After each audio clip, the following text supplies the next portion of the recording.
Bonsoir, bienvenue sur The Link FWI. Nous sommes au Memorial Act pour la 12e édition de la Route du Rhum.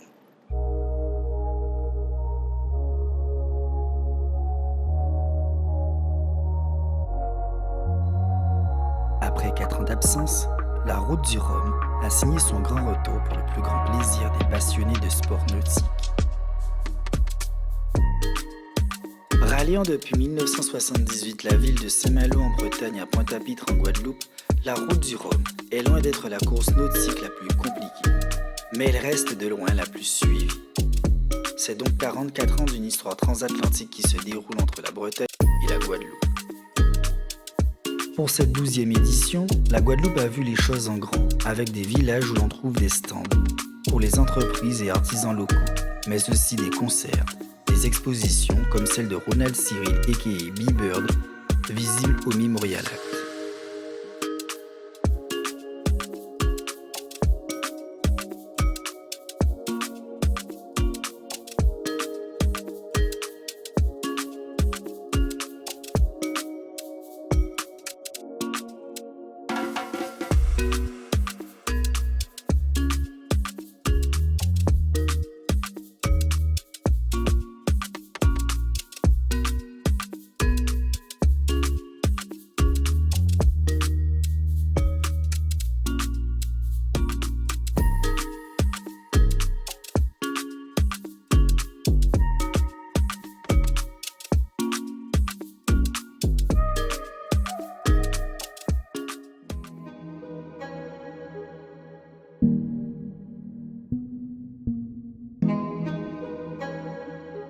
Chaque édition est placée sous le signe du record.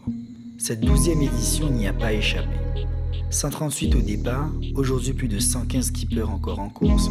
C'est Charles Caudrier, skipper du Maxi Edmond de Rothschild chez les Ultimes, qui explosait les compteurs en 6 jours, 19h, 47 minutes et 25 secondes.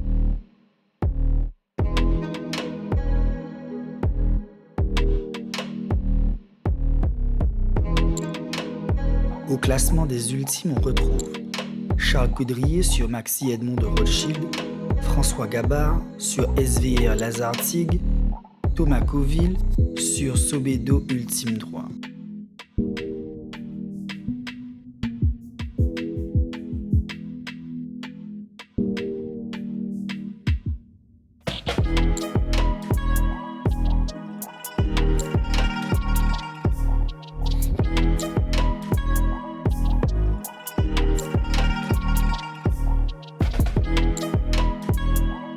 Malgré la joie de battre des records, l'arrivée à Pointe-à-Pitre a été endeuillée avec le décès d'Alex Picot et François Navéan, tous deux membres de la société OC Sport Penduic, organisatrice de la course.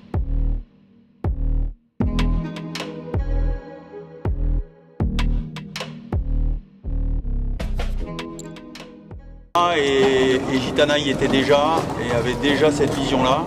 On s'est même accroché souvent pour pas aller vers des bateaux comme ceux-là. Parce qu'on voulait, dans l'intérêt général, que ça aille pas trop vite et trop loin. Et ils avaient eux déjà prévu et projeté de nous emmener là. Et là, il y a une page, en tous les cas, il y a nos bateaux et les autres. Je pense que ça se joue dès la première journée. Ouais, moi non plus, j'ai pas été assez agressif la première journée. Moi j'étais dans un bon tempo avec Armel et on était bien, je pense, tous les deux. On voulait pas non plus tout arracher. Et c'est vrai qu'on prend un petit peu de décalage. Et après, comme les gens de devant étaient très très bons, ne nous laissaient pas trop d'opportunités. Il aurait sans doute fallu être peut-être un peu plus agressif. Mais quand on savait ce qui nous attendait, je pense que c'était pas là forcément que ça allait se jouer. Enfin, dans tous les cas, c'est comme ça que nous on l'avait construit avec la cellule routage. Donc moi, j'ai pas trop de regrets par rapport à ça. Je voulais aller chercher ce front et nous, c'était notre carte dans notre jeu. Et donc, parce que Benjamin de Rothschild qui a donné beaucoup la voile, hein, et quand ils ont étudié ce projet, c'était vraiment pour voler tout de suite. Nous, on était en désaccord avec Gitana à cette époque-là, en disant il faudrait qu'on y aille crescendo et qu'on ait une gestion à la fois de la flotte et une gestion de notre croissance pour qu'effectivement on y aille petit à petit.